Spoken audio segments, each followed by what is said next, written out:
Pencurian velg mobil marak terjadi di Medan. Kali ini maling ban mobil beraksi di Jalan Raden Saleh dalam kota Medan, menyasar mobil Toyota Avanza berwarna silver.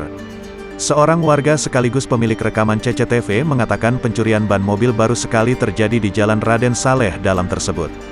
Pencurian tersebut terjadi pada Selasa, tanggal 10 Agustus tahun 2021, sekitar pukul 17 waktu Indonesia Barat lalu. Saat itu kendaraan roda 4 milik tetangganya itu sedang diparkirkan di depan rumah. Namun kehilangan baru disadari keesokan harinya saat pemilik mau berangkat bekerja. Korban yang kehilangan langsung meminta tolong kepada tetangganya untuk memeriksa rekaman CCTV tersebut.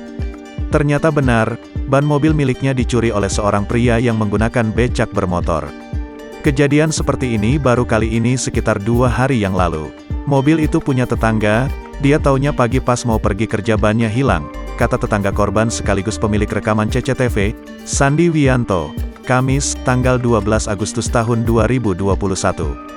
Dalam rekaman CCTV terlihat pelaku beraksi sendirian menggunakan jaket berwarna abu-abu hitam mengendarai becak barang dan langsung memarkirkan becaknya di belakang mobil Avanza targetnya.